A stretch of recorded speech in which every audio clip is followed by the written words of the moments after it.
Welcome, everybody, to Why Are You an Entrepreneur? The Trials and Triumphs. I'm Maureen Edwards, the founder of 8 Simple Steps. And for many of you, you're tuning in like you do every single week. And for those of you watching the replay and don't know the drill, this is all about bringing you rockstar entrepreneurs every single week for rockstar conversations. Because if you are running a business, if you're thinking about starting one and taking that risk, you can relate that we are all rock stars doing something that very few people want to take the risk to do. So, welcome everybody. And again, tonight is no exception. I have Stephanie Hopkins. She is the founder and CEO of Blackwell Street, and she's going to be telling us all about that. Welcome, Stephanie. Thank you so much, Maureen. How are you?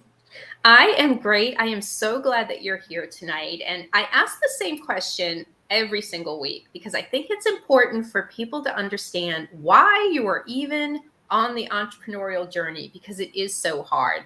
Can you tell everybody why you've chosen to be an entrepreneur and start and build your own business? Yes. So ever since the fifth grade is the earliest that I can remember that I wanted to be my own entrepreneur after a career date. And I had a conversation with my mom, and I wanted to be an attorney and a nurse. And she told me that that was great, but make sure that I do something that I love, enjoy, and that I can remain true to myself. So with that, before I even knew what entrepreneurship was, I was like, well, I think I better work for myself in order for me to accomplish those things that she just mentioned. Also, I saw the struggles that my parents had keeping their own inner lights on in the corporate setting. Hmm. And I think what that, well, this is my view on that environment is um, it engenders a fallacy of greatness. Hmm. I wanted to have a true autonomy to create my own and to embrace my own limited greatness, which is rightfully mine. Awesome. So, did you ever work in corporate America or have you always been an entrepreneur? I did because I did not see entrepreneurship, right? All I saw was my parents working corporate. So I figured, well, I'll work corporate for a while, to get an idea of what entrepreneurship is. So about 2 decades later, I was still in corporate. And then I had a life changing event in July of 2021 where I battled COVID with pneumonia. Oh. And that was really a turning point for me. And I battled it again in May of 2022. And I just started my business from there. I was like, I cannot continue to uh, work um, and try to balance a family as well, because Mhm. something has to give. So, and I wanted my freedom, to be with my kids, um, because after a while, you get so consumed with work, um, and something falls to the wayside. So, when you left corporate, you obviously had an event that changed your life. So, we've got probably getting sick of corporate, and then this event kind of was like the aha moment. What has been the biggest challenge, though, going from a corporate job to owning your own company? Because they are two totally different things. You're absolutely right. So it's for one a shift in mindset from someone giving you instructions, right, of how they want their business ran versus you creating your own. And additionally, your client base. So once you find out what your niche is and what your passion is, then you have your client base. So the world thinks of competition as being a bad thing, but a good thing actually. But it really isn't competition. It's what you know. So once you find your niche, your clients will come. So that's what happened with me. So tell everybody the type of company that you decided to start out there. Yeah. So what I decided to start was Black Wall Street Title LLC. We specialize in estate and probate services. So the title services, through my collaboration with America's Title, I'm able to bring that service to my client, which is the title search, lien search, land surveys, title insurance. In addition to that, I also offer sell your home as is, and even fully furnished. Um, I also offer services of estate planning, Okay. notary services, and estate clean out and removal. So why did you go into this type of business? Was this your background and you just said, I'm going to work for myself and not make anybody else rich, happy, and follow instructions? I mean, like, is this your background, or did you just say, I'm going to start something new? No, well, what happened was while I was doing my notary business, at one point, someone just said, Stephanie, I think you'd be good as a title agent. And I contemplated over it and, reviewed it. And I said, okay, I'll do it. And that's how I ended up being a title agent. Most people are, it's not like I got out of bed one day and said, I think I'm going to be a title agent, right? So it's kind of interesting business to get into. It's very specific, and I kind of like that you went into something niche, because a lot of people, when they say I want to start a business, a lot of people take their expertise from corporate and they really start driving maybe more coaching or consulting, right? But you didn't even really have this background and jumped in and said, you know what, somebody gave me confidence, I'm running with it. So kudos to you. I think that's wonderful. So tell me a little bit about what has been the greatest success so far, because you're a relatively new business and just growing, probably what, 18 months or maybe even less than that? Yeah, a little over 18 months, approaching 2 years. Um, this industry wasn't new to me per se because insurance is insurance. It was just a type of insurance that it was. And since I had already been in insurance for over 2 decades, I have a lot to bring to this new arena that I'm in. And my biggest success is being able to align my multiple services, which allows me to create this cohesive ecosystem for my clients, where it can streamline and interconnect a framework that maximizes the service and values that I can offer them. I like this because it's like you have multiple areas of revenue. Like I always say, you could just do one thing and say I'll just be a notary, but you've actually opened up different channels of, I wouldn't say distribution, but channels of revenue, but they all align with what you do. And so the brand all aligns together with that. I think that's just really smart. When, people go into business, it seems like it's one dimensional, but you've actually created a very multi-dimensional type of business. So kudos to you. Thank So you. what advice would you give to somebody who is saying, all right, you don't want to work for anybody else. You may have gone through something tragic. You want more time with your family. What advice would you say to somebody who's thinking about starting a business? I would say leverage your transferable skills. Just as you say, you're in the corporate setting, they're training you. So if it's something that you like, just start converting it to your own business and cater to make sure it aligns with your your truth. But absolutely, I would suggest that, as well as embrace failure. Failure is actually fun. Um, Oh, no, I don't think I've ever heard anybody say failure is fun.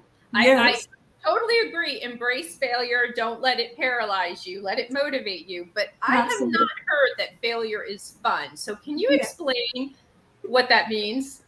Yeah, so I look at failure as a not yet moment, right? So it's not that I did anything wrong. It's just I'm not there yet. So I may have thought I had enough information, to do whatever it is that I wanted to do, and then it doesn't work out. Then I'm like, oh well, let me go back and read some more. Let me research some more, And it's fun when I get that aha moment and like, oh, now I understand. And so when I tackle it again, it's effortless. Oh my gosh. So if I take a snippet that failure is fun and put that everywhere, do you think people are going to believe you? I'm hoping. I'm hoping they're going to believe you because you just gave a great explanation. But I have to tell you, I don't think anybody would say failure is fun. But now maybe they will. Maybe once they see what comes out of it. So I think you just gave some like really good information out there, Stephanie, for people who are thinking it's the end of the world. No, this is a huge learning experience in that aha Absolutely. moment. Yeah, because you That's great. don't know everything and you will never know anything, just as long as you understand the process. If you have mastered the process, then you can pretty much master anything that comes your way in that situation. Or you could be resourceful. You'll know which direction to go, who to contact, how to handle the issue at hand. All right, so now I'm going to challenge you. What was the mistake that you made that was not failure, right? Yeah, you were embracing it and it was fun. So what was something that was that aha moment that didn't work out, but you turned it around?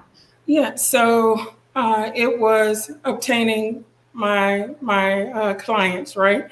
So once I became a title agent, um, you you have to find yourself. I was like, okay, I'm gonna do what every other title agent does, and I'm like, nah, this doesn't work for me. So that's where I had to really look at myself and my superpowers and say, Stephanie, you're in this new arena. What what have you always gravitated towards? So I started looking at my past employment. What is it that really makes me tick? So what it was of course being in insurance, right? Doing insurance investigation, risk assessment, mitigation, negotiation, doing fraud protection, effective communication, and empathetic listening. And I said, what works with all of that? And that's when I came up with my niche of being an estate and probate title agent. Before I received my bachelor's in healthcare administration, I did study a year as a paralegal. A lot of people don't know that. And I ran into the estate will and trust, and I really liked that. And in my bachelor's degree, I also had to take death and dying and grieving.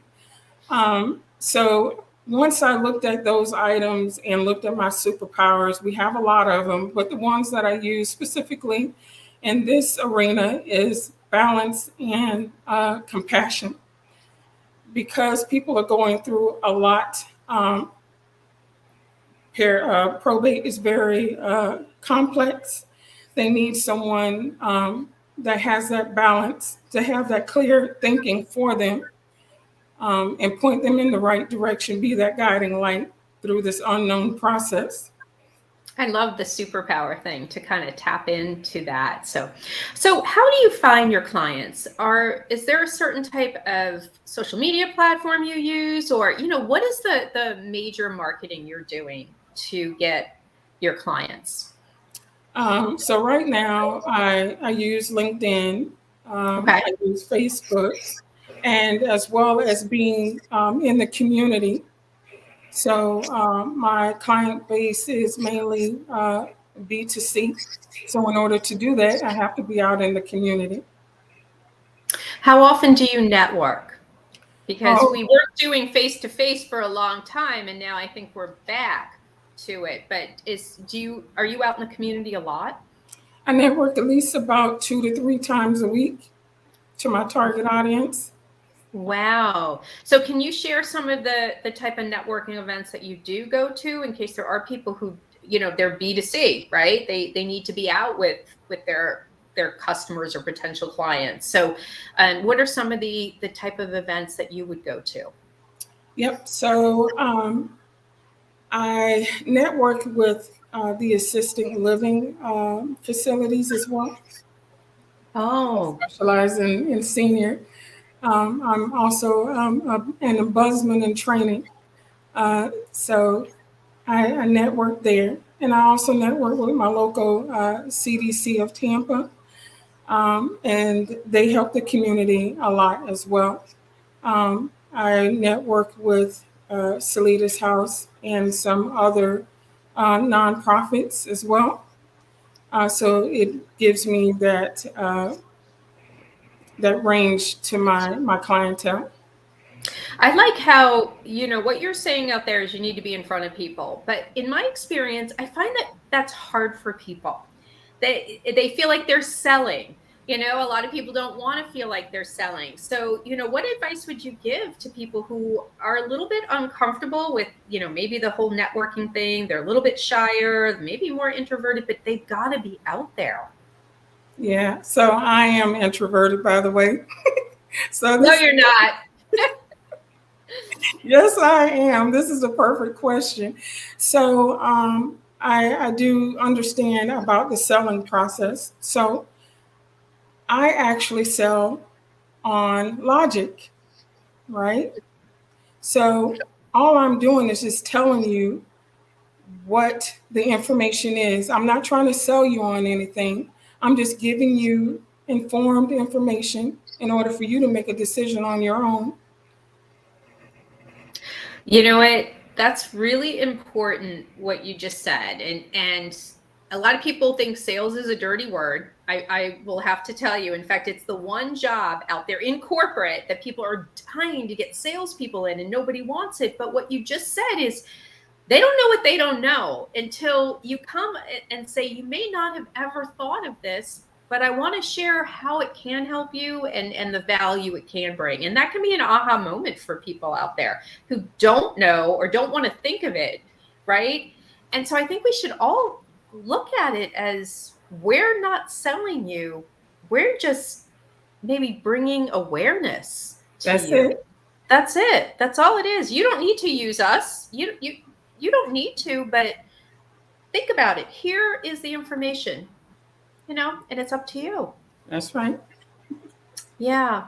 So, how do you use LinkedIn? Because LinkedIn is like my absolute favorite social media platform out there, but I do find it's very underutilized. People will gravitate to Instagram or Facebook, and not every business should be on that. So, what are you doing on LinkedIn that has been successful for you?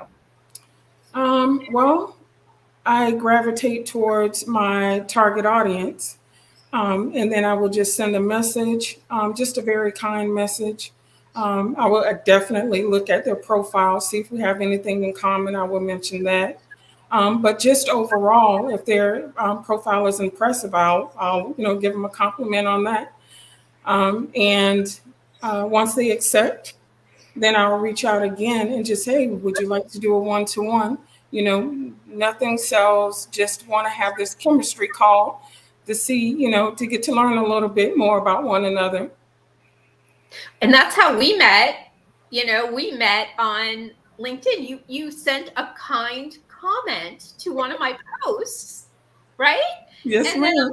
I looked at you and I'm like, oh, she's an entrepreneur. She would be perfect for sharing, words of wisdom in her story to others. So I am a firm believer that LinkedIn, real business happens, and people, expect to have you reach out. And so, but I like the fact that you said a kind comment, Yes, and I think that's something that we miss in social media. I think if we had a lot more kind comments, things would be different. So yeah, that's exactly how we met.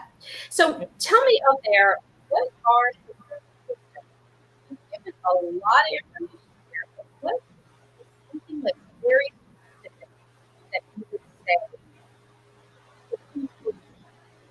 give an entrepreneur out there? can you repeat that one more time? I didn't hear you. Give the entrepreneurs out there some inspiration. What is it a quote, something you stand by? What would you say to them from wisdom that you've gathered that would inspire them right now? Wow. Ah, Um, you thought it was easy. You're like, isn't that what I'm already doing? But no, I want to hear like this, you know, like uh, some big thing, right? wow. Okay, let me think. Hmm. One thing I can say with entrepreneurship, it's really entrepreneurship should be dubbed as the road to greatness, right? Um, that road is less traveled. And with it being less traveled, there really isn't that much guidance. So you have to, preservation is like one of the keys to it. And because you're unfamiliar with this journey, it would be best to reach out and get a coach or a mentor who has already paved the road for you, that can navigate those pitfalls for you and can be that comfort, because it's a your mind will be everywhere and you need someone to bring you back to that alignment. Um, And I think that's good advice because usually coaches have a community too, and we've spoken about that. This is a lonely industry being an entrepreneur. Like you're by yourself, and people don't understand what you do. But if you surround yourself with other entrepreneurs, you're all in this journey together out there. And I think that's important for people to realize. I remember my first company, I was sitting in my basement in sweatpants with my dog on my lap, and I went, nobody understands what the heck I'm doing. Nobody gets excited when I get excited. They don't have right, a clue out right, there at all. So absolutely. tell me a little bit about your personal life. You said you have kids and a family to take care of and everything. So tell me a little bit about that. How you're balancing it all, right? Yes, I have three children. I have a 23-year-old daughter. Her name is Blessing. I have a 19-year-old son. His name is Reddick. And then I have an 11-year-old, and his name is Edric. Very nice name. So how are you balancing the whole entrepreneur and mom thing? I know people go into it because it's easier with family, but at the same time, we work long hours. We do, but they're more receptive of it because they see me. I'm home. I work from home, so Mm. they see me versus when I was away. Um, at the office. So they're receptive of it. They understand that this is the means to an end, and for them, for their generational wealth as well. So it's not just benefiting me; it's benefiting them as well. So they're all in alignment with what I'm doing. You've got buy-in. Yeah, they've bought into to this, which is all part of it. So where do you see this company going? What's the goal? Yeah. So this company is bigger than me. I can tell you that. I can see it. Having longevity. Um, I have a succession plan in place because I know that it will supersede me long when I leave this earth. So you want to create a legacy brand. Absolutely. Good for you. And do you see your children taking this on someday? I can see them doing aspects of it, but not all of it holistically like I'm doing. Yeah, I very few people do I hear want to do a legacy brand. A lot of people, want to do this for a few years and then maybe start something else or sell, that sort of thing. So that's really good to hear. In fact, I don't think I've had any entrepreneur I've interviewed saying, I want a legacy brand. I want this to go on for a long time. So I think that's wonderful. So in the next year, if you were back here, like or when you're back here, right? Yeah. What are you going to tell me you've accomplished? What is on this 1 year plan? What are you going to tell me you've done in a year? Oh, wow. That I have doubled my staff. Okay. Yeah. So that is going to be huge. I'm still working on it. Maybe a couple years before I have a brick and mortar, but um, that's about the biggest thing. Wow. Great ambition. And I absolutely love it. Thank Absolutely you. love it. So tell everybody out there how they can get a hold of you, Stephanie. Yep. So you can reach out to me if you have title work at Stephanie at americastitle.com. And if you have estate and probate services, you can reach me at info at stephanie-hopkins.com. And you serve the entire state of Florida, The right? entire state of Florida. Yes, ma'am. So anyone can live anywhere as long as the property is here in the state of Florida, I can serve them. Okay. So if they have a second home, a beach home, that sort of thing, even though they don't live there, you can take care of it. Absolutely. And I just want to give a little tidbit too to my future out of town clients that dealing with probate in the state of Florida, there is a strong possibility that you may have to probate here in the state of Florida, even though you've probated in the state where your loved one has passed. Okay. All right. Well, we've got knowledge at its best here. So I want you to leave potential clients one last thing about your business, about you.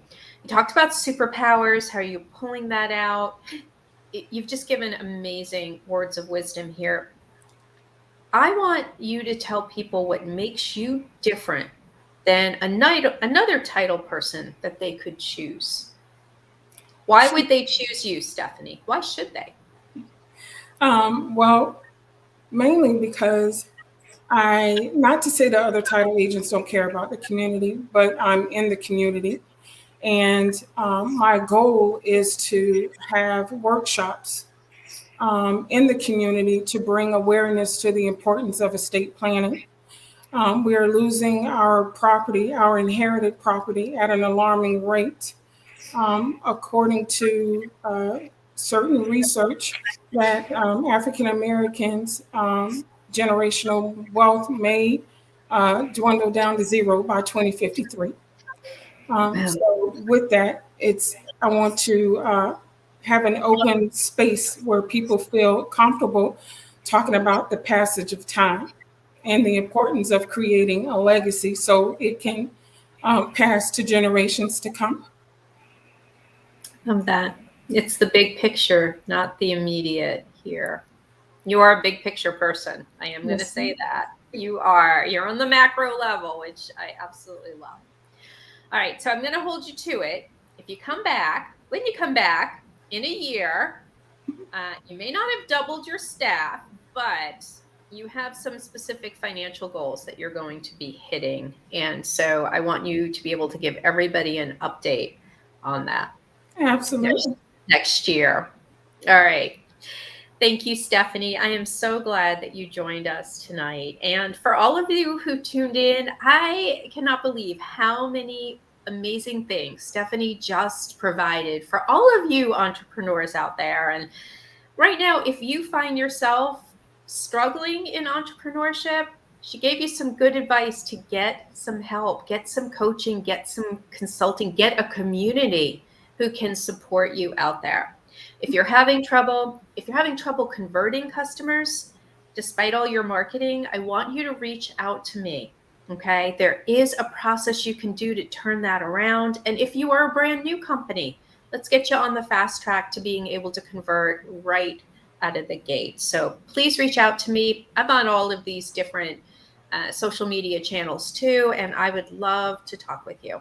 If you need title work in Florida, please reach out to Stephanie. She provides end-to-end solutions through the whole process. So everybody, we are out of here tonight. And Stephanie, thank you again. I'm so Thank you. glad that you were here. All Thank right, you. everybody. Next week, I'll have another rock star for another rock star conversation. Thanks for being here. Bye.